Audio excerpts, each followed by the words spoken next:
If you're someone with lots of interests, lots of ideas, and lots of things that you care deeply about, then this video is for you.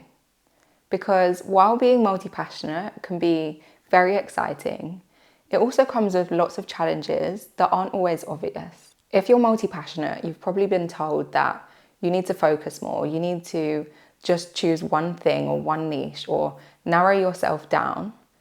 But that's sometimes, I think, the wrong advice. So it's not necessarily that your interests need to change. It's just about how you manage them. And these things that I'm going to share, these are the truths that once you understand them, once you accept them, it makes everything so much easier.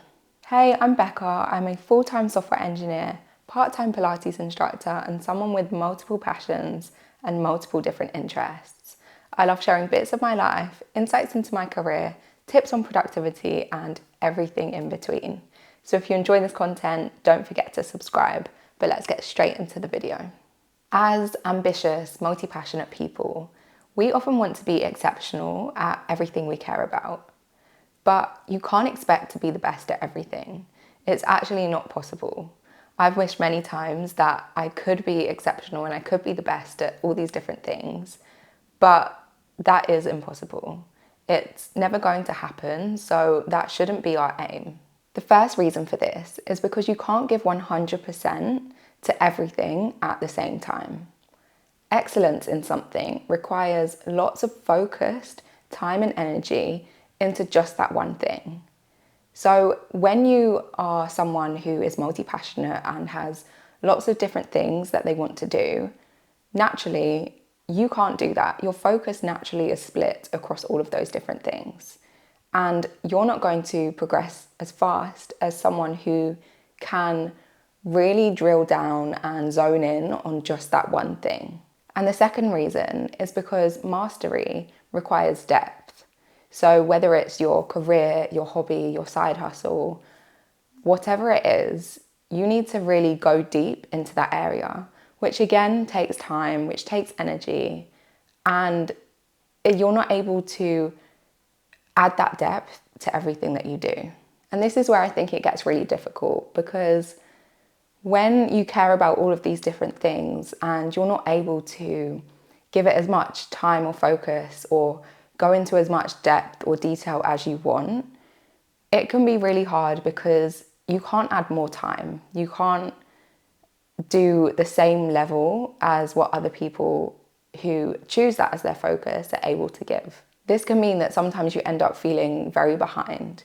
You look at other people and you start to compare your journey to theirs. You look at how fast they're progressing in maybe one thing, and you start to compare your journey to how fast they're achieving things. And when you start comparing yourself, it can start to make you question things, whether you're doing the right thing, whether you're on the right path, whether you're good enough. And you feel as if you're working really hard, but you're not getting anywhere. But that's because we can't compare our journey and the things we're doing to those people who are just able to focus on one thing. It's a completely pointless comparison that is only going to make you feel bad about your own achievements. But these feelings are sometimes just a natural consequence of having multiple passions. And I think it can be hard to accept that if you're a very ambitious person. It doesn't mean you can't be good or even great at some of those things, but you definitely can't be exceptional at them all. So even within your multiple passions and interests, you need to learn to prioritize things if you want to see that progress. So some things will take more of your time, more of your energy in certain stages or certain phases of your life, and that's okay. But to build this and to be able to prioritize, you need to have discipline and clear structure. You need to be disciplined if you want to get anywhere with it. And being multi-passionate probably means that you need to be more disciplined than your average person, especially if you want to actually improve in all of these different areas. So if you're happy to just dabble in little bits, not see any progress, and you see all of them as just a fun hobby that you don't really care enough about, then that's fine. But if you actually want to make some progress and want to get somewhere with at least some of these different areas of your life, then you need to find that discipline and you need to work out how you're going to fit your schedule around all of them. You need to be able to manage your time, decide where your time goes, and figure out where you're wasting your time and what you can cut out. You need to have the discipline to not doom scroll on your phone, not binge watch Netflix, to cut down your screen time. And you need to have the discipline to say no to certain things, even if there might be certain things that you enjoy that do bring you some sort of joy, but they're not actually leading or contributing to your main goals. You need to be okay with cutting some of those things out, or at least reducing them. And tied to being disciplined is you need to be good at setting boundaries, because without good boundaries in place, you can't have discipline. And when I say boundaries, I'm talking about having systems and rules that you put in place that allow you to have the space in order to do the things that you want to do, and in order to do the things that maybe they're not all what you want to do, but you know they're going to get you to where you want to be. Because sometimes we do have to do things that we don't really want to do, but we can see the bigger picture, the bigger goal, and we know we have to do them, get through them to get to the other side and achieve those bigger goals. So maybe that means having clear work-life boundaries, or having boundaries in your relationships, whether that's personal or professional. Maybe it's about having boundaries in terms of what you say yes or no to and what you commit to. Ultimately, having boundaries helps you protect your time, your energy, and your values. And for this to work, you need to have them ingrained in your mind. You need to know in advance what your boundaries are, what you'll say yes to, what you'll say no to, and where you'll draw the line. So, for example, maybe for you, it's you have a certain hour of your day blocked out where you don't have any notifications, where you just have that focused work time to work on your goal. Or it could be whatever you want. So across your career, across your relationships, across your fitness, across your nutrition, maybe you have certain boundaries that you know you don't cross. And when you have those boundaries put in place, it's harder for your focus to be swayed. It's also harder for other people to try and take you away from your focus, because when you have those clear boundaries, people start to respect them as well. Now, as a result of having strong boundaries, it can sometimes mean that you need to disappoint other people. When you have multiple passions and multiple goals and multiple things that you're trying to achieve, saying yes to everything becomes impossible. So there are times where you may need to let people down. You may not be convenient for other people. You won't be available at all times, and you need to be okay with that.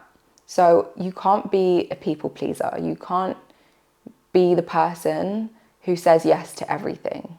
Sometimes that looks like saying no to certain social plans or taking a step back from things you enjoy. And this might frustrate some of the people you have around you.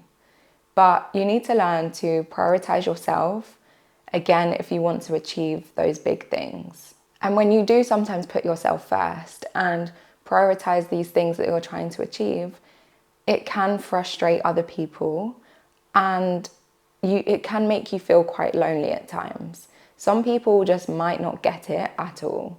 So I guess you need to kind of weigh up the different paths, decide what you're willing to sacrifice, decide what you're willing to put up with, and decide if you're okay with the other side of it. Everything in life has its trade-offs, so you need to decide which alternative you prefer. One of the things that doesn't get talked about enough is how lonely it can sometimes feel having lots of different interests and passions.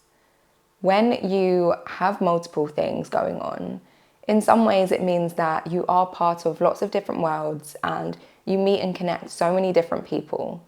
But on the other hand, it can sometimes feel as if you don't fully belong in any of them. Maybe you're too nerdy for the creatives, too technical for the creative people, Maybe you're too fitnessy for certain spaces, too active and health focused for the social party people.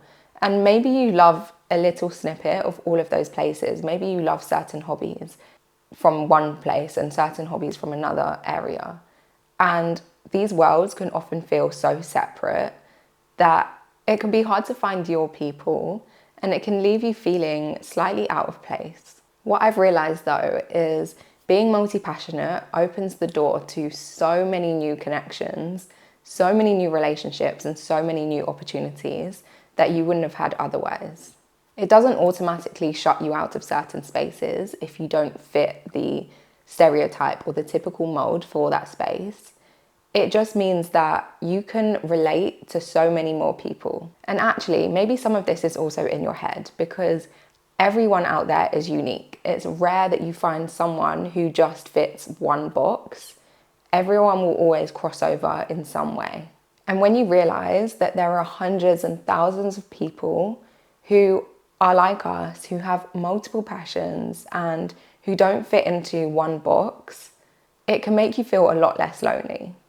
So my advice is to find your community. Go to those spaces where you meet people with similar interests, find those overlaps, and you can be the person who kind of bridges the gaps between different people.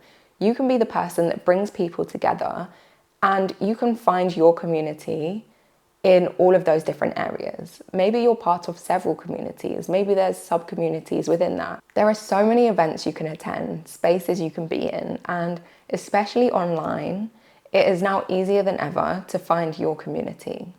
So if you're also multi-passionate and any of this resonates with you, let me know in the comments and let's find our community here. And once you start finding your community, it can also help shape how you measure your progress, because the people that you surround yourself with change our whole outlook on how we view ourselves, how we view the world, how we view what's important, and how we determine our success.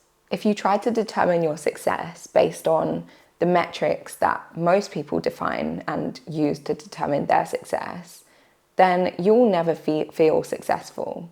If you're always comparing yourself to someone who's chosen one career path with that one direction, that one focus, you will always feel like a failure because you will never match up to their effort. As a multi-passionate person, your path may never look narrow and focused and in one straight line going in one direction. It may look like a zigzag. It may have different branches and it may fork off in different directions.